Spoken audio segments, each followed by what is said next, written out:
Guys, it's your boy SSJSK with another What If video. Today we're going to be doing What If Goku met King Kai early. Obviously, King Kai was one of Goku's most important mentors. He gave Goku two attacks that had became a part of his staple, and one that had been a part of his staple throughout like pretty much each series that came after it was introduced in the Spirit Palm, as well as the Kaioken. And I thought it would be kind of interesting if Goku had met him sooner. Obviously, the only time period that I thought this would make sense to do it would be between the 5-year time skip of Dragon Ball to Dragon Ball Z. So that's where we're going to do that. So starting here, following the defeat of Piccolo, Goku still decides to spare Piccolo and does not end up, getting rid of him for good.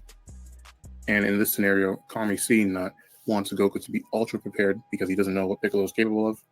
And so he's able to request on Goku's behalf to King Yama and plead with him to let him train with King Kai. And Goku would make his way over there. Obviously, one of the things that would have to be adjusted for is the fact that since Goku's alive, he would have to bring a lot of supplies with him, as well as the fact that since Goku is still married and this is in the initial phase of his marriage, he won't be able to just go there for extensive amounts of time compared to like what he does, in the Buu saga and in the Dragon Ball Super sagas as well. Kind of saying the other background stuff, Goku's other friends will kind of sense the fact that he's off-world, so it'll kind of inspire them to train. And the same effect will kind of happen to Piccolo as well. So they're all going to get stronger indirectly, just from the fact that, Goku's training and coming back. And I'm going to say by the end of the time skip, Gohan's still going to be born at the same time that he was normally, which was a year into the time skip. And I think when you kind of factor in all of Goku's fatherly duties, husbandly duties or whatever, I'd probably say that he probably had a collective time spent with King Kai of about, I'll say 15 months. So he didn't just spend 15 months, direct, like all at once, but it kind of spreads out over the 5 years that he's there. And then in terms of his growth, strength-wise, I think, the thing you have to keep in mind for these things is that Goku isn't going to train at the same intensity that he does in the Saiyan saga because there's no immediate threat that he thinks he needs to train for.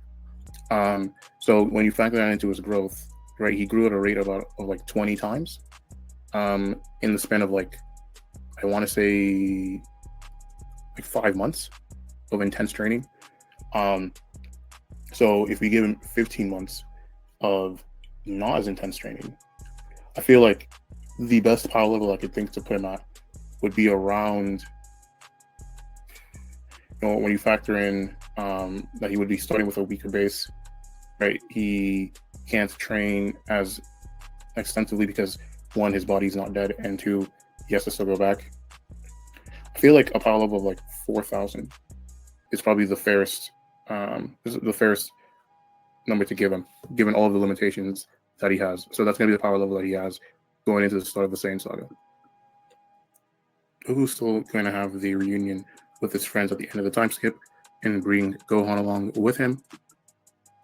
As that is going on, a Wild Raditz is still going to appear on the loose. He's still going to explain, a lot of Goku's origins, the fact that he's a Saiyan, and he's still going to threaten to take Gohan along with him. Obviously, Goku is going to stop that from happening. When Goku refuses Raditz's offer, he's still going to leap into battle, and he and Raditz are going to fight. Given who we know Goku to be as a character, he's not going to be the type to overwhelm Raditz initially, and we know that Goku likes to play around with his opponents and fight at their level. And in this situation, because he knows he's stronger, he doesn't feel the need to, be as persistent as normal. He's still going to be able to overwhelm Raditz, and at a certain point, he's just going to overpower him completely. And, by the time he kind of has his fill, he's able to finish the fight, and he does it with a Kamehameha. And he doesn't, finish Raditz off completely. Raditz then kind of tells him the threat and the fact that, because he's so strong, he's going to get his Saiyan compatriots to come over, Vegeta and Nappa, and the fact that's going to take them a year, so he still spills the beans about that. And Goku is still going to let him go, but then a wild Piccolo appears. And Piccolo was there, sensing the entire fight.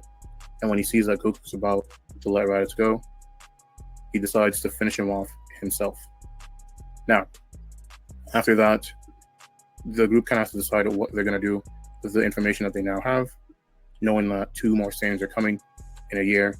The gang decides to train. Goku deciding to go back to King Kai's place. Kami decides to train with the humans, and Piccolo decides to train by himself.